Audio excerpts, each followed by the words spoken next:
क्या आपने भी ये सुना है कुछ लोगों के साथ प्रॉपर्टी फ्रॉड हो गया, बिल्डर ने धोखा किया, जितने एरिया के लिए सौदा हुआ था उस एरिया से कम अलॉट हुआ। ऐसे कई वाकये आपने लोगों से सुने होंगे और साथ ही न जाने कितने सारे सवाल प्रॉपर्टी खरीदते वक्त आपके मन में भी चल रहे होंगे।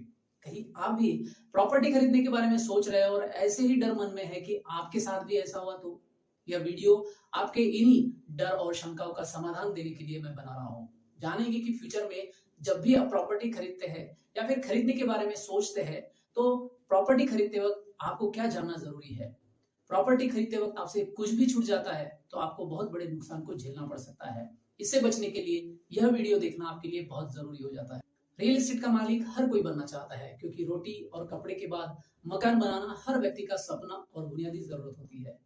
इस धरती पर रहने वाला हर व्यक्ति अपने रहने के लिए एक अच्छा मकान बनाना चाहता है। खुद का मकान होने की भावना व्यक्ति को बहुत बड़े अचीवमेंट की खुशी देता है, सुरक्षित महसूस कराता है। अक्सर घर को बनाने के लिए आपके जीवन की जमा पूंजी का बहुत बड़ा हिस्सा प्रॉपर्टी खरीदने में लगने वाला होता है। ऐसी दशा में यदि आपने सही प्रॉपर्टी का चुनाव नहीं किया तो बहुत बड़ी वित्तीय हानि, मेंटल फ्रस्ट्रेशन और समय की बर्बादी होती है। इसलिए प्रॉपर्टी खरीदने से पहले इस वीडियो में बताए गए सुझावों को आप ध्यान में रखते हैं तो फ्यूचर में जब भी आप प्रॉपर्टी खरीदने का डिसीजन लेते हैं तो वो एकदम सही से आप वो डिसीजन ले सकते हैं। हाय, मेरा नाम Naresh Urade, residential property expert. पिछले 13 साल से मैंने कई लोगों की मदद की है उनके ड्रीम रेजिडेंशियल प्रॉपर्टी को दिलाने में। इस वीडियो में जानेंगे प्रॉपर्टी खरीदने से पहले हमें किन किन बातों को ध्यान में रखना बेहद जरूरी है। प्रॉपर्टी फ्रॉड अक्सर उन लोगों के साथ में होता है जो पहली बार कोई प्रॉपर्टी खरीदने वाले होते हैं। उन्हें जानकारी का अभाव होता है, कौन सी बातों को ध्यान में रखना है, कौन सी डॉक्यूमेंट्स का मुआयना या फिर वेरिफिकेशन करना होता है, यह उन्हें पता नहीं होता है और इन्हीं बातों का फायदा फ्रॉड करने वाले उठाते हैं और बाद में आपको भुगतना पड़ता है।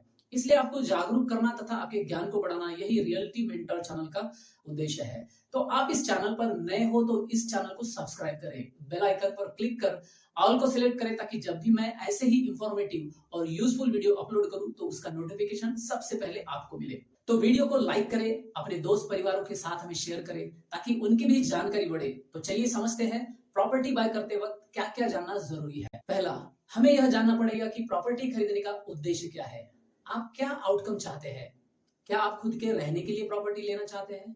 क्या आप रेंटल इनकम पाने के लिए प्रॉपर्टी खरीदना चाहते हैं? क्या आप इन्वेस्टमेंट पर्पस के लिए प्रॉपर्टी खरीदना चाहते हैं? तो उसी हिसाब से आपको प्रॉपर्टी का चुनाव करना चाहिए, जैसे residential, commercial, industrial, rental property या लैंड खरीदना, क्योंकि इन सब का रिटर्न ऑन इन्वेस्टमेंट अलग अलग प्रकार से मिलता है। तो आप अपने प्रॉपर्टी खरीदने का मोटिव सबसे पहले जान ले और फिर डिसाइड करें कि कौन सी प्रॉपर्टी खरीदना अच्छा रहेगा।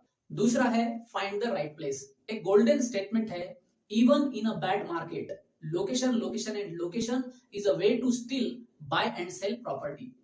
रिटर्न ऑन इन्वेस्टमेंट मुख्यतः लोकेशन पर निर्भर करती है। सही लोकेशन का चुनाव नहीं किया और आपने प्रॉपर्टी कहीं पर भी खरीदी तो चांसेस है कि आपका इन्वेस्टमेंट फंस सकता है, प्रॉपर्टी रीसेल होने के चांसेस कम हो जाए या फिर आपके खरीदे हुए रेट से भी आपको कम रेट में प्रॉपर्टी बेचना पड़े। इसलिए आप देखिए क्या वहां आसपास कोई इंफ्रास्ट्रक्चरल इंडस्ट्रियल डेवलपमेंट हो रहा है, गवर्नमेंट का उस एरिया को लेकर क्या प्लानिंग है, क्या उस एरिया में जॉब इंक्रीज हो रहे हैं, नए जॉब ग्रोथ के कोई चांसेस है, रोड कनेक्टिविटी कैसी है, एरिया में कन्वीनियंस क्या है, जैसे daily need shop, residential hotel, bank, school, hospital आदि, इनकी अवेलेबिलिटी आपके प्रॉपर्टी के मूल्यों को प्रभावित करती है। तीसरा है बिल्डर प्रोफाइल। रियल एस्टेट में इन्वेस्ट करते वक्त सबसे महत्वपूर्ण पहलुओं में से यह बहुत महत्वपूर्ण है कि आप बिल्डर की प्रोफाइल को जांच लें। सही बिल्डर का चुनाव नहीं किया तो आपको बहुत बड़े नुकसान को झेलना पड़ सकता है। सही बिल्डर का चुनाव करने के कुछ पहलुओं को ध्यान में रखना बेहद जरूरी है। पहला है, क्या इसके पहले बिल्डर ने सक्सेसफुली प्रोजेक्ट कंप्लीट किए हैं। दूसरा, क्या लोगों को तय समय सीमा में पोजीशन दिया है। तीसरा, बिल्डर का फाइनेंशियल कंडीशन कैसा है, क्या यह उनकी स्वयं की प्रॉपर्टी है या किसान से पावर ऑफ अटर्नी लेकर प्रॉपर्टी या प्रोजेक्ट बेच रहा है, या फिर बैंक से प्रोजेक्ट के ऊपर हो या फिर फ्लैट के ऊपर लोन लेकर प्रोजेक्ट बेच रहा है। आदि बातों की जांच करें। चौथा, बिल्डर के प्रीवियस कंप्लीट प्रोजेक्ट में जो प्रॉपर्टी बेची है वहां के कस्टमर का फीडबैक ले। उनसे आप पूछे क्या उनका मकान समय पर डिलीवर किया गया है, प्रॉपर्टी रिगार्डिंग सर्विसेज कैसी दी है, अभी उस प्रॉपर्टी का मेंटेनेंस कैसे कर रहे हैं, कंस्ट्रक्शन एंड बिल्ड क्वालिटी कैसे दी थी, बिल्डर ने जो एमिनिटीज प्रॉमिस की थी क्या उन्होंने वैसी ही दी थी, इत्यादि बिल्डर ने जो प्रॉमिसेस किए थे वह अगर सही तरीके से उन्हें डिलीवर किया है और कस्टमर का फीडबैक पॉजिटिव आता है तो आप ऐसे बिल्डर के साथ में व्यवहार कर सकते हैं। चौथा है check the right property documents. जिस प्रोजेक्ट में प्रॉपर्टी लेने की सोच रहे हैं उस प्रोजेक्ट से रिलेटेड सभी दस्तावेजों को वेरीफाई करें। बिल्डर को किसी भी प्रोजेक्ट को सेल करने से पहले रेरा में रजिस्टर करना, गवर्नमेंट अथॉरिटी से अप्रूवल्स लेना जरूरी होता है। क्या बिल्डर ने प्रोजेक्ट रेरा अप्रूव किया है? कुछ केसेस में प्रॉपर्टी या फिर प्रोजेक्ट्स अप्रूव होने के बाद भी तय समय सीमा में डेवलपमेंट करना था, अगर उस बिल्डर ने वह नहीं किया या फिर उससे ज्यादा समय लगा तो रजिस्ट्रेशन कैंसिल भी हो सकता है। क्या ऐसी कंडीशन में उस प्रोजेक्ट के बारे में तो नहीं है? यदि रजिस्ट्रेशन कैंसिल हुआ तो क्या वह कैंसिल रजिस्ट्रेशन फिर से अप्रूव कराया गया है? इत्यादि प्रोजेक्ट से संबंधित सभी जानकारी आप रेरा के वेबसाइट पर भी देख सकते हैं। यदि आप प्रॉपर्टी किसी इंडिविजुअल से ले रहे हैं या किसी बिल्डर से ले रहे हो तो प्रॉपर्टी का टाइटल भी आप चेक करें। क्या वह प्रॉपर्टी बिल्डर के नाम से है या फिर किसान के नाम पर है? यदि किसानों के नाम पर है तो बिल्डर और किसानों के साथ में क्या डॉक्यूमेंट्स, क्या एग्रीमेंट है, उसकी लीगैलिटी वेरीफाई करें।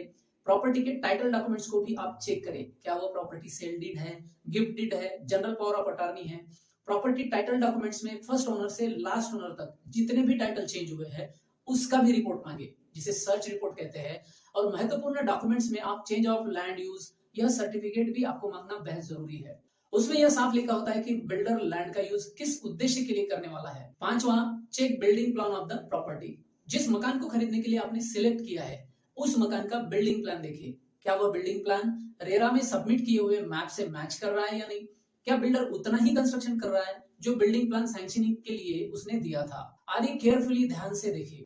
छठा है बैंक अप्रूव्ड प्रोजेक्ट। अधिकतर मामलों में बिल्डर अपने प्रोजेक्ट को बेचने के लिए बैंकों के साथ टाइप करते हैं।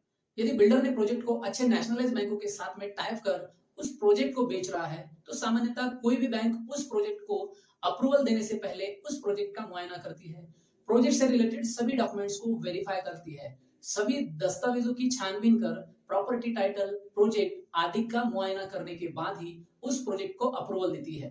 यदि बिल्डर ने एक से अधिक नेशनलाइज बैंक से फाइनेंस की सुविधाएं मुहैया कराई है तो आप ऐसे बिल्डर के साथ में व्यवहार कर सकते हैं। सातवां, पेमेंट टर्म।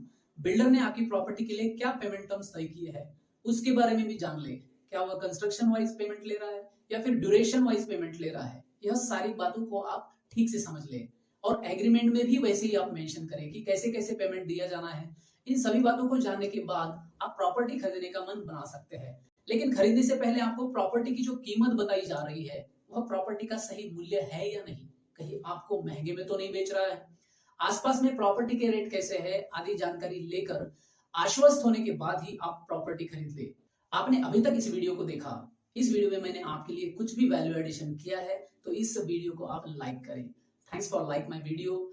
यदि आप इस चैनल पर नए हो तो इस चैनल को सब्सक्राइब करें, बेल आइकन को प्रेस कर ऑल पर सिलेक्ट करें ताकि जब भी मैं नया वीडियो अपलोड करूं तो उसका नोटिफिकेशन सबसे पहले आपको मिले। कमेंट्स भी करें, अपने दोस्त और परिवार के साथ में शेयर करें ताकि वे भी यदि अपने लिए प्रॉपर्टी खरीदने के बारे में सोचते हैं तो उनके लिए यह वीडियो हेल्पफुल साबित हो। अभी तक आप इस वीडियो में बने रहे इसके लिए आपका बहुत बहुत धन्यवाद। मिलते हैं नेक्स्ट वीडियो में। Thanks for watching my video.